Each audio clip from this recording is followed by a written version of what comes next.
Coming up tonight on Primetime Local News, United Way Lloydminster held their annual breakfast day.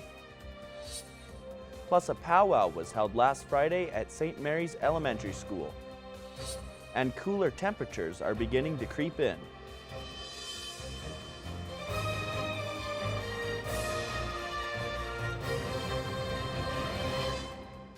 Primetime Local News, serving the Lakeland and Midwest regions. The First Nations are rich in history, and it's on our schools to properly teach that history. In this week's Beyond the Classroom, we see how St. Mary's Elementary got the chance to learn visually by experiencing a powwow. First Nation culture has suffered throughout Canadian history. A powwow is a celebration of this culture, traditionally meant to meet acquaintances, as well as engage in friendly dance competition. Hosting these powwows at elementary schools supports the goal of reconciliation. With our goal of reconciliation and wanting students to know the truth and understand each other and be kind to one another, and it's important to let everybody see the culture and the different concepts of it and have an understanding of it just so that they're experienced for it. For the youth, it's an environment to experience culture they wouldn't ordinarily see. I really enjoyed all the dancing, especially the bear dancing. The clothing that they wore, I really thought that was really cool. And just the style of dancing and the music that went with it. The school hopes that the powwow unlocks a newfound appreciation for First Nation culture. I want them to get hungry. I want them to learn more. I want them to want more of my culture. I want them to come and ask me questions. I want them to foster a lifelong learning for Indigenous culture. And that's all for this week's edition of Beyond the Classroom. At Lakeland College, our students go beyond the classroom for immersive, hands-on learning experiences. It's about experiencing the real world. The Lloydminster United Way held their annual breakfast fundraiser this morning. Breakfast sandwiches were made by members of the United Way as well as other volunteers throughout the community. The money made from the sandwiches will go to benefit the Lloydminster community. So today's our annual breakfast day. We do this every year. All sandwiches sold, all funds go back into the community. So again, all proceeds from all breakfast sandwiches purchased go back into the community. So in turn, we take those funds and we distribute them to other organizations that need the funds for various activities they're planning. The purpose of the breakfast day is to give community members in Lloydminster a chance to support important organizations in the city while also getting a warm breakfast. Olive Tree, the Lloyd school divisions, both Catholic and public, Interval Home, just to name a few. The funds go to whatever they are doing on their end. It's specifically for us, it's just the fundraising of the breakfast sandwiches. So various activities they'll plan within their organizations, they reach out to us for funding. This year's breakfast day was a success, and the money raised is sure to make a big impact in the community. I'm joined now here with Thomas Wildman, and he's going to give us our first look at the weather. Well, yes, for sure, but it was a really cool day out there, and we both knew that as we spent some time helping out, as you saw there at the end, with the United Way and making those breakfast sandwiches and then going out and about and delivering them. So yeah, it was a very cool day. We saw a lot of wind right now, and unfortunately it looks like as we get into October, I think we're going to be seeing these cold temperatures continue.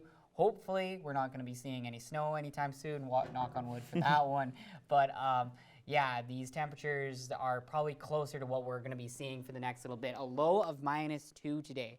That is an impressive stat right here, especially considering how nice it was last year into October and all the way even to December. So that low of -2, we're usually at a low of 1 degree and then a high of 7 for today. Quite a bit lower and nearly double the normal, or less than half the double of the normal there for 14 degrees. We do have a little bit of moisture, so that'll be good, but usually not a lot of moisture here in October. At the airport today, right now, we're sitting at 7 degrees as mentioned. We're at that high. With wind chill, we're all the way down to 3 degrees, so that's certainly when it gets colder throughout, and at earlier parts in the day, we were getting down all the way to 0 and below 0 today. Taking a look elsewhere, North Battleford is very similar, a high of 8 degrees for them today, all the way down to 4 degrees with a wind chill, 27 northwest kilometer wind hitting them today. And Cold Lake, they're sitting at 5 degrees right now with the wind chill. They are all the way down to 0, so it's very cold out in Cold Lake today and just not as pleasant as it had been throughout all of September. Looking now at the current temperatures across the region, Marnwane, Lloydminster at 7 as mentioned there, Cold Lake up at 5. We also got Bonnyville, St. Paul, Vegreville all at 7 degrees. 5 in Cold Lake, Lac-La-Biche also at 5. Edmonton warm today at 9 degrees, as is Wainwright and Provost and Vermilion sitting at 8 degrees right now. On the Saskatchewan side, it's a little cooler in places. Macklin all the way up to 11 degrees though today. North Battleford and at 8, as is Maidstone and St. Walburg. And then 5 in Meadow Lake and Al-La-Crosse, with Green Lake sitting at 6 and Pierceland at 7. Taking a look now at tonight's forecast, North Battleford is going to have a low of -1, and it's going to be partly cloudy. 6% chance of precipitation, likely not going to be anything, and look out for that wind. With how cold it's going to be, it could be even colder. Cold Lake is going to have a low of -3. It's going to be cold, but it is going to be clearing up and still nice west-northwest wind there of 13 kilometers, so it will be a little chilly there in Cold Lake again. And here in Lloydminster, it will be very similar, a low of -2, partly cloudy and colder, 17-kilometer wind, 8% chance of precipitation. We will likely not see that. And now taking a look at our upcoming 3-day forecast, it is going to improve a little bit over these next few days, though it will be mostly cloudy and chilly for tomorrow, a high of 10 degrees down to a low of 1. It'll be a bit more mild on Friday, breezy, a bit breezy though as well, a high of 15 degrees down to a low of 4. And then Saturday, it will be quite windy, some periods of sun, but it will be quite a bit cooler, especially compared to Friday, a high of 11 degrees with a low of 3. So definitely a cool outlook, though it will be a little bit warmer than on our unfortunate Wednesday here. That is our first look at the weather forecast. I will have an extended look at the weather later on in the show, but for now we will look at some news headlines.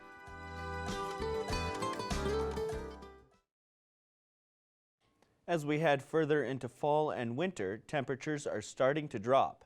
Abby St. John spoke with meteorologist Peter Quinlan about what we're going to be expecting in the coming weeks. I'm very happy to be joined here today by Global Saskatoon's meteorologist, Peter Quinlan. Thank you so much for joining me. Yeah, thanks for having me, Abby. Of course. Now, you're always a great resource to talk to about what we're expecting weather-wise, and today is no different. Unfortunately, it's not the greatest topic because we're already officially into fall, and we're seeing those temperatures changing, the leaves are changing, and we had a frost advisory earlier this week. So can we start with what are we going to be expecting in a couple of weeks? What should people be looking out for, especially with that frost advisory that we had? Yeah, so frost advisories, they only get issued up until the end of September, so that will be the last one we do see. But even though we haven't really seen a hard freeze or a hard frost yet, we are going to expect to see more frost, even though we won't get advisories for them. So even today, an average overnight low in Lloydminster is +1. So we should be getting around the freezing mark with frost at this time of year. Actually, on average, the first frost of the season is on the 15th of September for Lloydminster. So we actually did a lot better, a lot warmer than we typically would in terms of the frost. We typically would see those in September throughout the month. It just actually pushed back a little bit, but we will continue to see more and more days where the daytime highs struggle to get up into the double digits. Average highs around 14 degrees this time of year, but the overnight lows are going to start falling below freezing more and more, and that's going to start taking place as soon as Wednesday night. Now, we did talk not that long ago. September was warm. It was, abnormally warm. We were getting up into the 30s some days. And unfortunately, the last time we talked, you did mention that we are expected to have an early and more so harsher winter this season. Are we still seeing that? Or for October, because usually that's when we see our first snowfall of the season, mid to end October, will we be seeing that? What can we expect snow-wise? I know that's not everybody's favorite topic, but that's the season that we're getting into. So will we be expected to see any snow anytime soon? Not in the near future. We don't have any snow in the forecast for the next few weeks. That said, there's always a chance that that can change. And if we do fall below freezing and the mid levels are cool enough, we could see a few snowflakes. We're not looking at any major snow events for the first half of October at this point.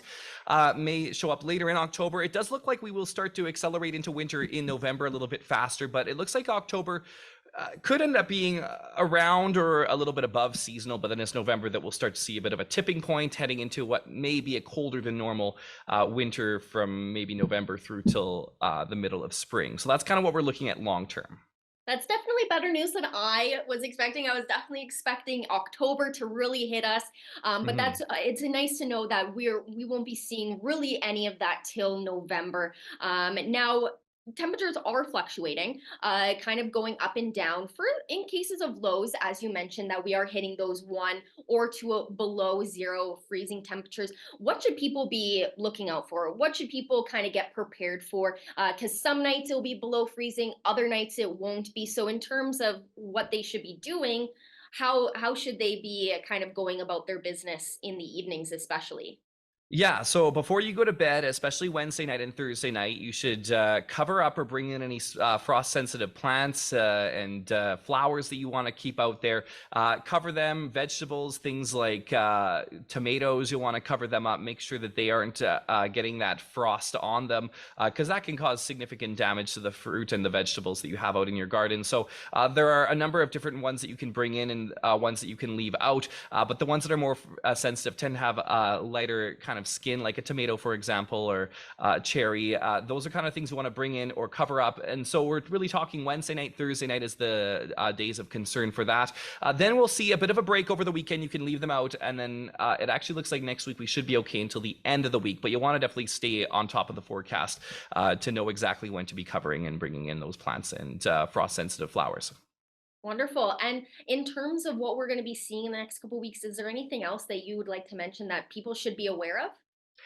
Yeah, it looks like we will see quite a big warm up as we take you through into the second part of the weekend. We will see those daytime highs potentially up to the upper teens, and then early next week could be cracking into the 20s again. But it does look like we're going to settle into sub 20-degree temperatures for the most part. So this is now when fall really starts to accelerate. And as we get into those overnight lows now falling below freezing, we're expecting those leaves to turn rather quickly as the chemical composition in them really triggers the changeover in color when they start to experience below freezing overnight lows.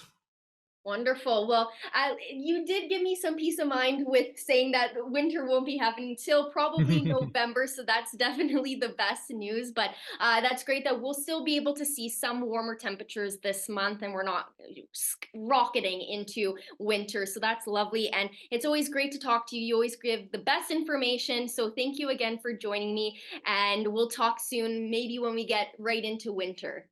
Yes, thank you so much for having me, Abby, and I look forward to talking to you when there's snow on the ground. Now let's take a look at your pets of the day.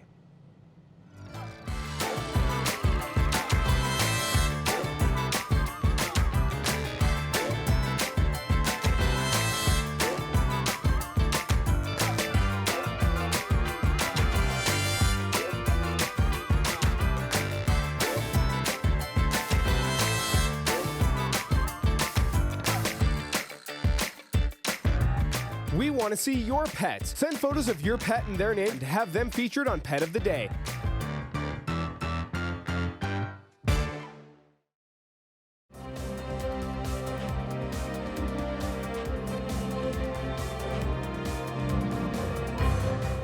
There are different ways to file for a divorce application depending on which province you live in. Stacey Comer has more on how to navigate the process in Alberta and Saskatchewan.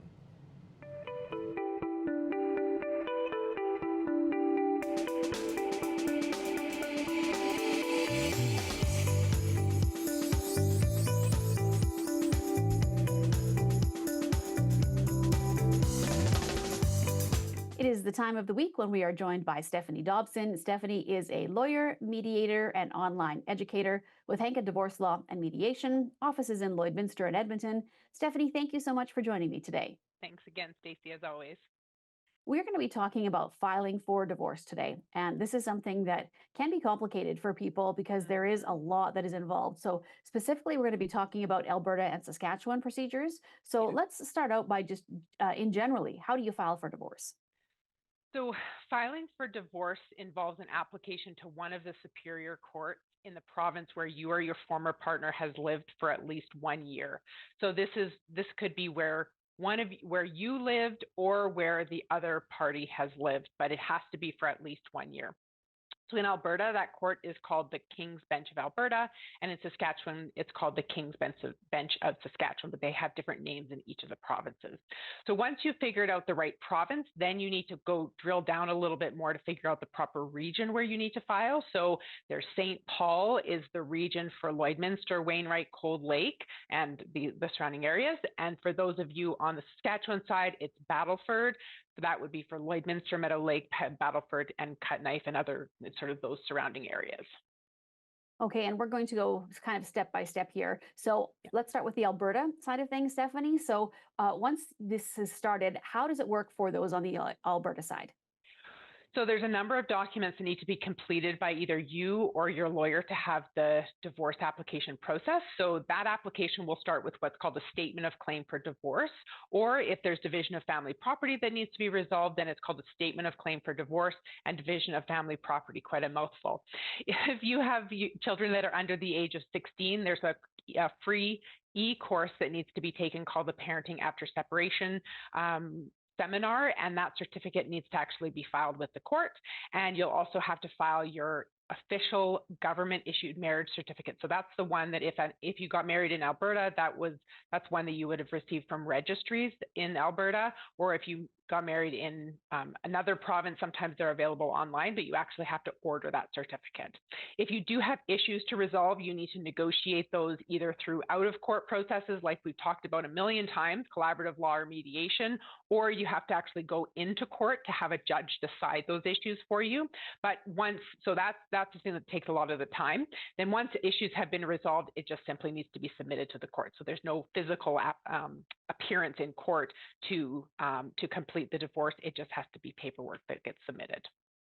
Okay, and let's talk about the Saskatchewan side of things. Obviously, when Lloydminster, we always have to deal with cross-border issues and things are different on each side. So let's go into the Saskatchewan now information, Stephanie. Yes, so there's a lot of things that are very similar between the provinces, but what I'll do is I'll just point out the differences. So there's, of course, a number of documents that need to be completed. On the Saskatchewan side, it's called a petition, and then you just check off in the petition what you're actually looking for, whether it's division of family property or no division of family property. There's quite a few more documents on the Saskatchewan side that are required than on the Alberta side, but irrespective, there's a number of documents. There's also a parenting after separation e-course that needs to be completed for most people, and then the marriage certificate. But the difference in Saskatchewan is that with the marriage certificate, they will actually accept the marriage certificate from the wedding ceremony, whereas in Alberta, you have to actually order it from the registry's agent. So if same as in Alberta, you need to get all your issues resolved, you out of court or in court, and then file everything through the court process, but you don't actually have to have an appearance in court if you've got all of your issues resolved. Okay, and what are the waiting periods, Stephanie, for this process in Alberta and Saskatchewan? So there's two different waiting periods I want to talk about. The first one is the actual eligibility to finalize your divorce. So you have to prove to the court that there's been what's called a marriage breakdown. I know we've talked about that language in previous episodes. So most people, to establish that marriage breakdown, will use 1 year of having been separated in order to establish that marriage breakdown. So that's one of the time periods. And then once you have your initial documents filed in court, whether that's a statement of claim in Alberta or a petition in Saskatchewan, then you have to serve the other party with those documents, and there's a waiting period before you can proceed to the finalization of everything. So the waiting period in Alberta is somewhere between 20 days and 2 months, and in Saskatchewan that waiting period is somewhere between 1 to 2 months, and those just depend on certain circumstances. Of course, it's complicated as always. All right, well, Stephanie, thank you so much for that information, and we'll be back to talk to you again next week. Thanks, Stacey.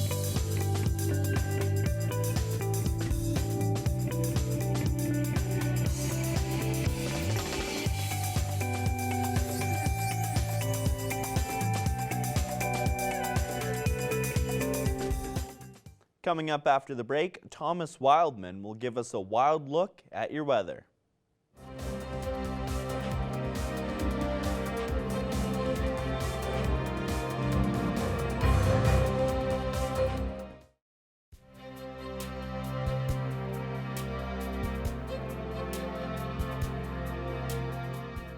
Welcome back, everybody. Welcome to a wild look at weather. We're going to take a look here at the current temperatures here in the central region. Lloydminster still at that 7-degree mark, as mentioned earlier in the show. 5 for Cold Lake. Athabasca similar to them at 5 as well. And then Edmonton and Red Deer sitting at 9 today. Rocky Mountain House and Edson at 8. Whitecourt at 6. And then Jasper also at that 9-degree mark. On the Saskatchewan side, Meadow Lake is at 5 degrees today. Saskatoon and Melfort at 9. North Battleford similar to us at 7 now. And then Prince Albert sitting at 8 degrees. Taking a look down south, a little bit warmer down there. Kindersley at 9 degrees for today. Estevan all the way down to the border up to 15 degrees. Then Swift Current and Regina at 10 with Moose Jaw and Yorkton at 11. On the Alberta side, Coronation and Medicine Hat sitting at 10 degrees, as is Lethbridge. Calgary at 11, and then Banff a little cooler at 8 degrees.